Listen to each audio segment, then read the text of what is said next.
Hello everyone, welcome back to my channel. आज का video बहुत एक्साइटिंग होने वाला है क्योंकि आज मैं आपको शेयर करने वाला हूँ वो टाइम टेबल जिसे पढ़कर मैंने ऑल इंडिया रैंक 36 अचीव किया था। My self doctor Vasudev, I am currently doing MD panchakarma in all India institute of Ayurveda, new Delhi. तो इस टाइम टेबल को आपको अपने पेज पे लिख लेना है और आप जहाँ पे स्टडी करते हैं वहाँ पे आपको चिपका लेना है और स्ट्रिक्टली इसी टाइम टेबल के अनुसार आपको पढ़ाई करनी है। और आप इस टाइम टेबल में अपने हिसाब से चेंजेस भी कर सकते हैं। अगर आपका कोई चैप्टर 10वां चैप्टर ख़त्म नहीं हो रहा तो आप 1 से 5 कर सकते हैं। अपने हिसाब से ये आप एडजस्ट कर सकते हैं। ये बस मेरी टाइम टेबल है जिससे मैंने पढ़कर बहुत अच्छा रैंक अचीव किया था। ठीक है, तो चलिए ये वीडियो शुरू करते हैं। आपका टाइम टेबल कुछ इस प्रकार है जिसमें आपको रोज़ सुबह 6 बजे उठना है। ठीक है, आपको सफिशिएंट नींद लेनी है रोज़ 6 से 7 घंटे का। उसके बाद ही आपको पढ़ाई करनी है। आपको ज़्यादा रात तक पढ़ाई नहीं करनी, मैक्सिमम टू मैक्सिमम 12 बजे तक आपको पढ़ना है। उसके बाद आपको सो जाना है। ठीक 6 साढ़े 6 बजे या 7 बजे तक आपको उठ जाना है, फ्रेश हो जाना है। उसके बाद आप जो डेली का सिलेबस रहता है उसे कंप्लीट करना है। आपको ऐसे ही पढ़ाई नहीं करनी, आपको एक टारगेट बेस्ड स्टडी करनी है जिसमें आपको फिक्स रहना चाहिए कि कल मुझे ये चीज़ें पढ़नी है, मुझे इतना चीज़ें ख़त्म करनी है। ऐसा नहीं कि रोज़ सुबह उठें, क्या पढ़ना है सोचें, उसी में हमारा सारा टाइम गवा दें। हमें एक टारगेट बेस्ड स्टडी करनी है और एक फिक्स टाइम रखना है कि किस टाइम में कितने बजे से कितने बजे तक आपको क्या पढ़ना है। फिर उसके बाद आपको टेस्ट कितने बजे देना है, पारी कितने बजे पढ़ना है। अकॉर्डिंगली मैंने उसी हिसाब से ये मॉडिफाई। मेरा टाइम टेबल कुछ इस प्रकार का था कि मैं रोज़ सुबह जो फर्स्ट हाफ रहता था, मतलब सुबह से जो दिन भर का टाइम रहता था, मैं उस टाइम में रोज़ संहिताएँ पढ़ता था। क्योंकि संहिताएँ सुबह पढ़ने में मतलब सुबह हमारा माइंड बहुत अटेंटिव रहता है, हमें बोरिंग चीज़ें भी समझ में आ जाती हैं। और जो शाम का टाइम रहता है जनरली मैं उस टाइम को मेरे माइनर संहितास को देता था। ठीक है, और जो रात का टाइम है 10 बजे के बाद, उस टाइम में मुझे जो मैं दिन भर पढ़ के एग्जॉस्ट हो चुका रहता था। जो 10 बजे के बाद का टाइम में रोज पारिक में रिवीजन वगैरह या कुछ क्वेश्चंस कर लिए, पारिक के सेट कर लिए, उसी में देता था। आपको अकॉर्डिंगली उसी हिसाब से अपना टाइम टेबल डिवाइड करना है। आते हैं हमारे टाइम टेबल पे। डे 1 में देखिए, मैंने पढ़ा डे 1 में चरक सूत्र 1 से 10। ठीक है, फर्स्ट हाफ सुबह 7 से 10 बजे तक हमें चरक सूत्र 1 से 10 खत्म करना है। उसके बाद मैंने सुश्रुत शुरू किया उसी दिन। सुश्रुत सूत्र 1 से 15 तक खत्म करना है। 1 से 15 कैसे पढ़ना है? आपको डायरेक्ट 1 से शुरू नहीं करना, आपको शुरू करना है अष्टविध शस्त्र कर्म चैप्टर से। ठीक है, क्योंकि फर्स्ट हाफ का चैप्टर अगर आप शुरू करेंगे तो आपका बहुत टाइम चला जाएगा उसी हिसाब से। आपको अकॉर्डिंगली मैनेज करना है, क्योंकि 15वां चैप्टर बहुत बड़ा है। फिर मैं रोज 1 बजे के बाद 2 घंटे अपने आप को देता था, जिसमें कि मैं फ्रेश होता था और जो खाना खाता था, कुछ टाइम रेस्ट करता था, मोबाइल वगैरह देखता था, कॉलिंग अगर किसी को करना है तो मैं कर लेता था। फिर रोज 3 से 4 मैं अष्टांग हृदय का 2 चैप्टर्स पढ़ता था। 1 से 2, 2 से 3, 3 से 4, ऐसे ही आपको पढ़ना है। फिर सबसे इम्पोर्टेंट है ये 4 से 5 वाला। क्यों इम्पोर्टेंट है? क्योंकि इस टाइम में मुझे रोज रसशास्त्र एंड द्रव्यगुण पढ़ना रहता है। ये मैं रोज क्यों पढ़ना चाहता हूँ? तो जब आप रसशास्त्र द्रव्यगुण पढ़ेंगे तो आपको पता चलेगा कि बहुत वोलेटाइल सब्जेक्ट्स है, बहुत वोलेटाइल। मतलब अगर आप 2 दिन भी रसशास्त्र कि 3 दिन भी रसशास्त्र पढ़ना छोड़ देंगे तो आप कंप्लीटली आपके माइंड से वैनिश हो जाएगा कि आपने पढ़ा क्या था लास्ट चैप्टर में। तो आपको रसशास्त्र द्रव्यगुण को रोज 1-1 घंटे देना ही है, क्योंकि मैं रोज 1-1 घंटे रसशास्त्र द्रव्यगुण को देता था। फिर मेरा 5 से 8 रहता था रोज एक माइनर टॉपिक में। मैं 5 से 8 टोटल ही एक माइनर टॉपिक को लेकर बैठता था। जैसे कि सारंगधर का फर्स्ट हाफ, सारंगधर का जो पूर्व खंड है उसको मैं 1 दिन देता था, जो मध्यम खंड एंड उत्तरखंड है उसको मैं 1 दिन देता था, और इसी के अंदर ही मैं जो पारिक के सारंगधर वाला पार्ट था उसको कंप्लीट करता था। ठीक है, जो अगर आपको डे 1 में पूर्व खंड मध्यम खंड का कुछ पार्ट हो पा रहा है तो उतना पढ़ लीजिए। फिर सेकंड डे में मध्यम खंड खत्म, उत्तरखंड खत्म करके आपको पारिक वाला पार्ट कंप्लीट कर लेना है। जैसे कि 2 दिन में आपका 5 से 8 आपको 2-3 घंटे मिल रहे हैं, उसमें आपको कंप्लीट करना है। ठीक है, जो टेस्ट रहता है रोज का वो आपको देने हैं। रोज के जो टेस्ट हैं वो आपको देने हैं, कोई भी हो, 1 घंटे 2 घंटे, अब जितने में आप कंप्लीट कर सकते हैं। मैं तो जनरली 1 घंटे में क्वेश्चन सॉल्व कर लेता था। आप अकॉर्डिंगली उसी हिसाब से, क्योंकि मैंने 9 से 10 वाला टाइम भी खाली छोड़ा हुआ है। अकॉर्डिंगली आपका जितना टाइम हो सकता है आप टेस्ट दीजिए, उसी बीच में खाना खा लीजिए। टेस्ट देने के बाद फिर 10 से फिर अपनी पढ़ाई शुरू कर दीजिए। फिर 10 से जो 12 का टाइम है ये बहुत ज़्यादा इंपॉर्टेंट है। किसमें? क्योंकि इसमें पारी के जो क्वेश्चन सेट हैं उसको आपको एक सेट कंप्लीट करना है। उसके साथ साथ आपको जो पारी का 80 पेजेस का रिवीजन है, अभी जो पारी का नया बुक आ गया है तो उसी हिसाब से आपको आपका जितना हो पा रहा है 1 घंटे के अंदर आपको डेली का रिवीजन करना है।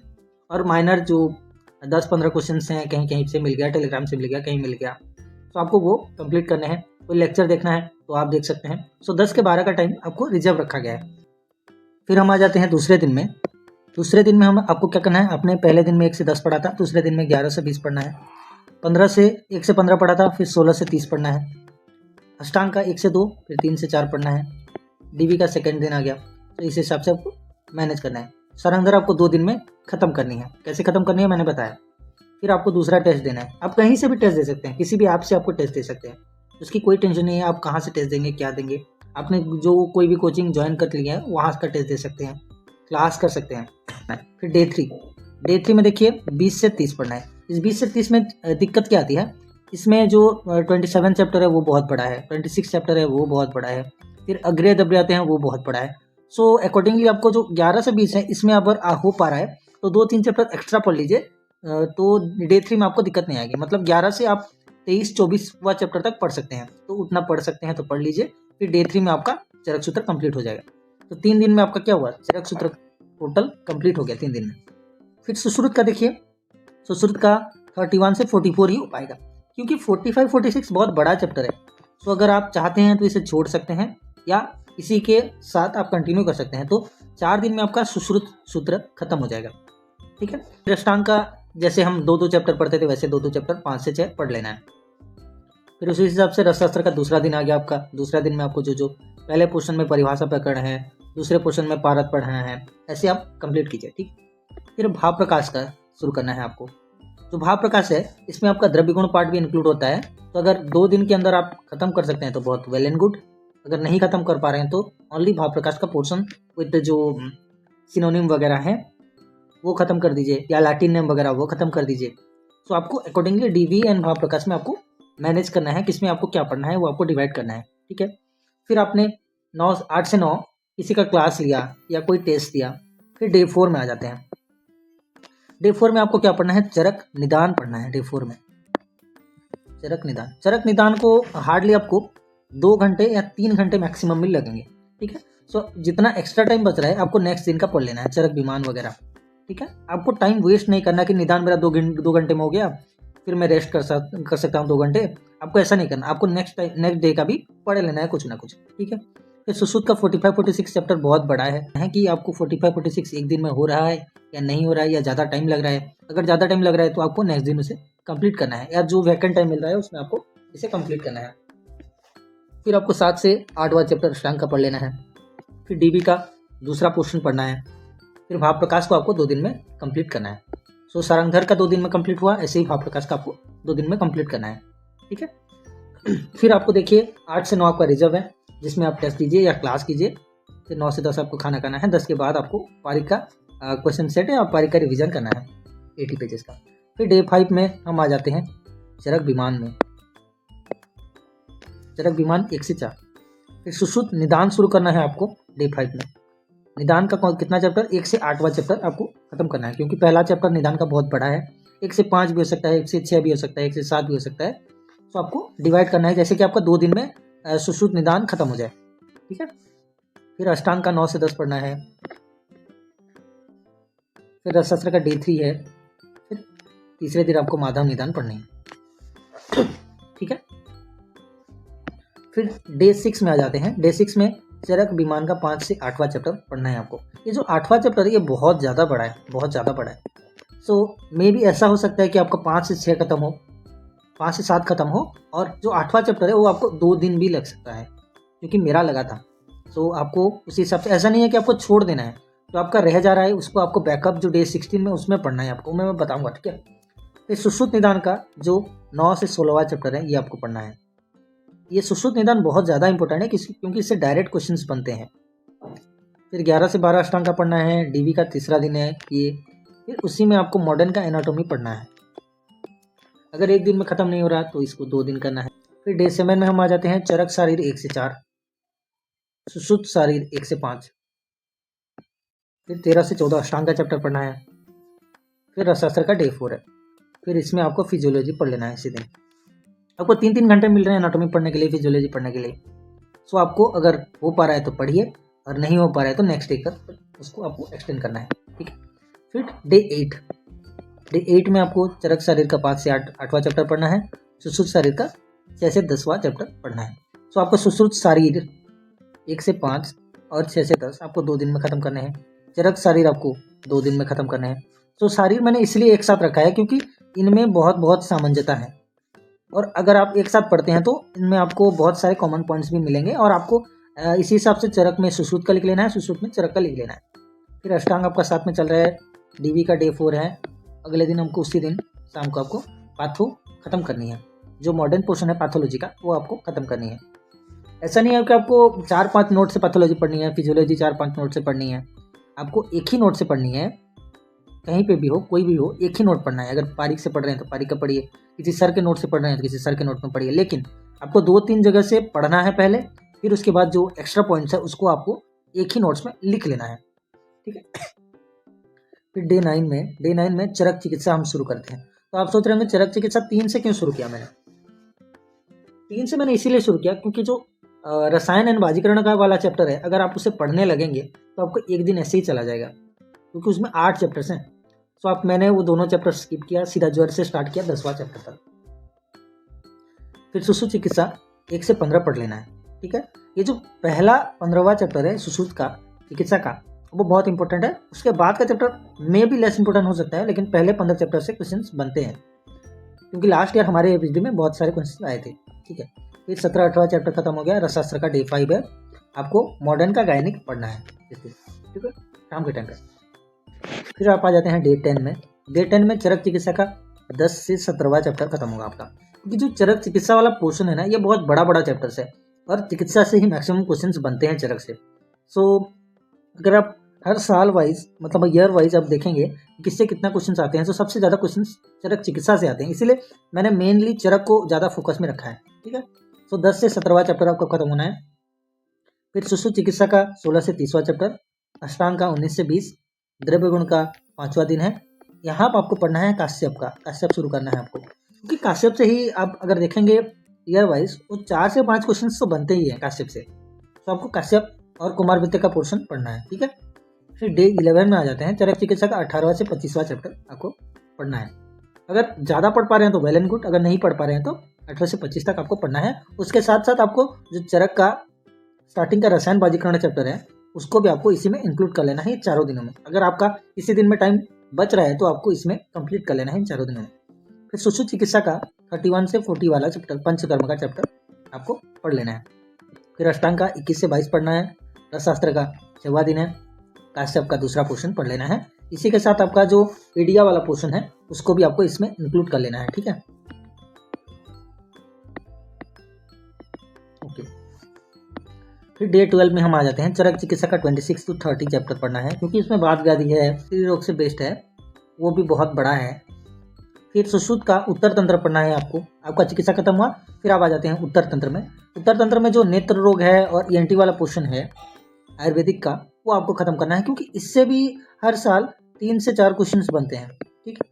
सो ये पोर्शन बहुत इंपॉर्टेंट है। अगर आप चिकित्सा पोर्शन छोड़ सकते हैं, लेकिन ये उत्तर तंत्र वाला, नेत्र रोग वाला, ईएनटी वाला पोर्शन नहीं छोड़ सकते, क्योंकि इससे हर साल अच्छे क्वेश्चन बनते हैं। फिर 30 से 24वां चैप्टर पढ़ लेना अष्टांग का। द्रव्य गुण का 6वां दिन है। फिर इसी दिन आपको स्वस्थ व्रत पढ़ लेना है। स्वस्थ व्रत ज़्यादा नहीं है, 4-5 पेज हैं, आराम से खत्म हो जाएगा, ठीक है। स्वस्थ व्रत का मॉडर्न पोर्शन भी आप पढ़ सकते हैं एसपीएम में, ठीक है। उसको भी आपको पढ़ लेना है, क्योंकि पहले तो क्वेश्चन इतना नहीं बनते थे स्वस्थ व्रत मॉडर्न पोर्शन से, लेकिन लास्ट ईयर स्वस्थ व्रत के मॉडर्न पोर्शन से एसपीएम से क्वेश्चन बने थे, ओके। फिर डे 13 आ जाते हैं हम। चरक का कल्प पोर्शन पढ़ना है। चरक का कल्प पढ़ना है, उसके साथ साथ आपको चरक का इंद्रिय पोर्शन आपको इसके साथ इंक्लूड कर लेना है, ठीक है। ये दोनों खत्म हो जाते हैं, क्योंकि ये बड़ा बड़ा चैप्टर है, छोटा चैप्टर है। इंद्रिय तो आधे घंटे में खत्म हो जाएगा आराम से।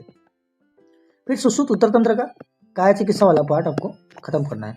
मैं ये दोनों उत्तर तंत्र का सारा पढ़ने को रिकमेंड नहीं करूंगा, मैं बस ये बोलूंगा कि आपको ईएनटी वाला, ऑप्था वाला पोर्शन पढ़ना है और काय चिकित्सा वाला पोर्शन पढ़ना है। बाकी आप छोड़ सकते हैं, अगर आपके पास टाइम है तो आप पढ़ सकते हैं, वेल एंड गुड, ठीक है। फिर जो रेस्ट पोर्शन था अष्टांग हृदय का उसको आपको आज कंप्लीट करना है, जो 25 से 30वां चैप्टर, क्योंकि इसमें ज़्यादातर चीज़ें सुश्रुत से मेल खाती हैं, तो कुछ नई चीज़ें बहुत कम मिलेंगी, जो 1-2 चीज़ें मिलेंगी उसको पढ़ लेना है। फिर जो एक्स्ट्रा चीज़ें हैं उसी को एक नोट बनाना है, उसी नोट को बस 1-2 घंटे में ख़त्म करना है, ठीक। फिर आपको रसशास्त्र का 7वां दिन खत्म करना है। इसी हिसाब से आपको अगध एंड व्यवहार आयुर्वेद इसी दिन में कंप्लीट करना है। इसका जो मॉडर्न पोर्शन है उसको भी आपको इसी दिन में कंप्लीट करना है, ठीक। फिर डे 14 में हम आ जाते हैं चरक सिद्धि 1 से 5। फिर सुश्रुत कल्प पढ़ना है। सुश्रुत कल्प में जो 20 वाला है, इससे भी हर साल 1 से 2 क्वेश्चन बनते हैं, ठीक है। फिर जो मॉडर्न का ENT वाला पोर्शन है, ऑप्था वाला पोर्शन है, इसको आपको पढ़ लेना है। फिर द्रव्य गुण का 7वां दिन, फिर इसमें आपको पदार्थ विज्ञान पढ़ लेना है। इस दिन 3 घंटे आपको मिल रहे हैं पदार्थ विज्ञान पढ़ने के लिए। अगर आपको पदार्थ विज्ञान टाइम में एक्स्ट्रा टाइम मिल रहा है तो उसको भी आपको किसी और चीज़ पढ़कर मैनेज करना है। फिर डे 15 में हम आ जाते हैं चरक सिद्धि का 6 से 10वां चैप्टर पढ़ना है। फिर इस टाइम पे आपको सर्जरी का मॉडर्न पोर्शन पढ़ लेना है। फिर जो अष्टांग संग्रह अष्टांग हृदय का कंपेरेटिव रहता है उसको आपको इस दिन में पढ़ लेना है। फिर भेल, हारित, योग रत्नाकर भाव, भैषज रत्नावली, इसको आपको 1-1 घंटे में, टोटल 3 घंटे में आपको ये सारी चीज़ें खत्म करना है। फिर लास्ट में हम आ जाते हैं आयुर्वेद इतिहास, इसको आपको पढ़ खत्म करना है, ठीक है। तो लास्ट में मैं यही कहना चाहूँगा, जो डे 16 क्या है, डे 16 में आपको क्या पढ़ना है। देखिए डे 16 में आपका बचा क्या है, जीके आपका जीके बहुत इंपॉर्टेंट पार्ट है आपके, क्योंकि जीके से हर साल 5 से 6 क्वेश्चन बन रहे हैं, ठीक है। फिर आपको पढ़ना है रिसर्च एंड स्टैटिस्टिक्स, ये आपको पता करना है। फिर संस्कृत से भी 1 से 2 क्वेश्चन आते हैं। सो आपको आखिरी दिन में ये सारी चीज़ें, एक्स्ट्रा चीज़ें पढ़ लेनी है। और जो आपका बच गया है, जो रेस्ट पोर्शन जो आपका बच गया है, आपको इसी दिन में इसको कंप्लीट करना है। तो ये है आपका शेड्यूल, टोटल 15-16 दिनों का